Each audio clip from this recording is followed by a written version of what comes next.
Hi Fire Signs, Alice Leon Sagittarius. Welcome po sa ating channel at ito yung Daily Gabay Tarot Reading, Love Reading for September 19, 2023.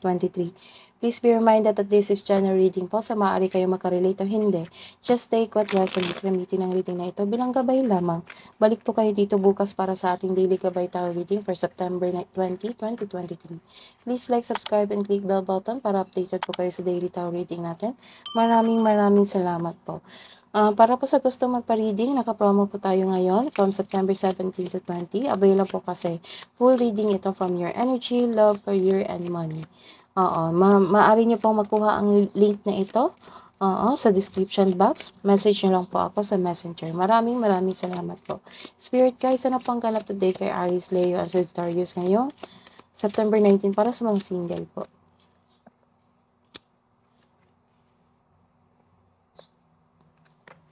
Para po sa mga may relasyon, Aries, Leo, and Sagittarius ngayong September 19.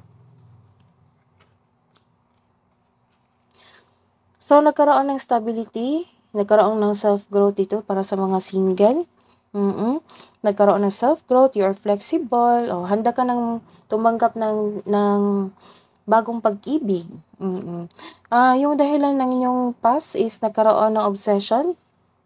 Obsession, very controlling na partner. So, nag-block kayo sa Facebook, sa social media, para hindi na mag-usap. Kasi, yung partner mo is very obsessive very controlling na partner. Kaya, nagpasya kayong na maghiwalay kasi nasasakal ka na. So, you are focusing on yourself, which is successful kasi nagkaroon ng self-growth. Sa mga may relasyon po, nagkaroon po ng new cycle sa inyong buhay ngayon. Nagkaroon ng relationship growth. Pero some of you, check nyo po kasi, paiba-ibang yung mood nyo ngayon. Ayaw nyo may kausap, galit kayo, ganon. So, check nyo yung PT nyo kung babae po kayo. So, nagkaroon ng boundaries. Mainit ang ulo nyo ngayon. Check nyo yung PT nyo po, baka meron po. So, hingi tayo ng confirmation, clarification. So, this is a reverse card. Nagkaroon ng loneliness dito. Maybe sa kakahiwalay nyo lang.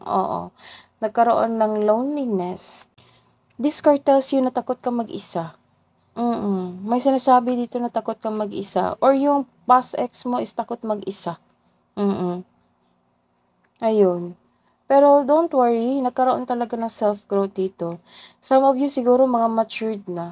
Marami na kayong naranasan na nasaktan kayo, na-overcome yung obstacle nyo. Pasensya na po sa ingay.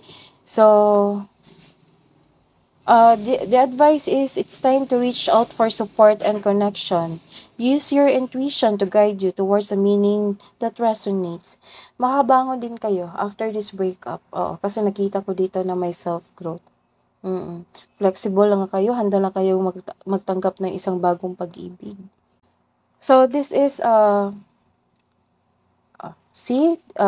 this is nagkaroon kayo ng pag-aalaga sa sarili nyo talaga, for your self-growth. Tinutuon mo yung sarili mo sa inyong buhay karera. So, matalino kayo, matagumpay sa inyong trabaho. Don't worry. Sa kabila ng feelings na ito, disappointment na ito, magkakaroon kayo ng successful sa inyong buhay, karera, at kaperahan. So, this is, sa mga may relasyon, nagkaroon ng victory.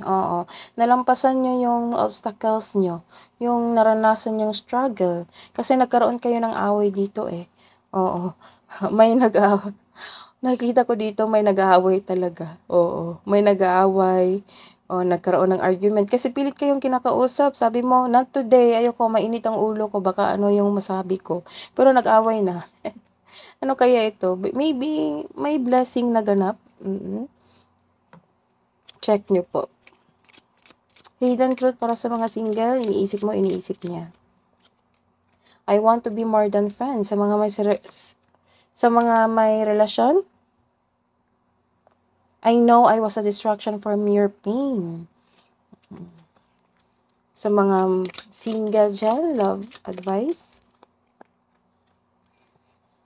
Turn lemons into lessons.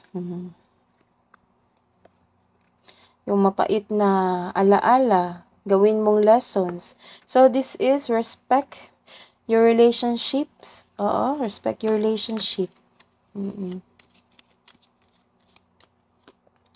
Secret admirer, may secret admirer ka. Someone has deeper feelings for you than they are letting on. So, this is your soulmate na inintindi ka. Kahit kaaway mo ngayon o iniintindi ka. So, your soulmate is already with you in spirit. Believe this and they will manifest physically. That is your reading today. Earth signs, fire signs. Balik po kayo dito bukas.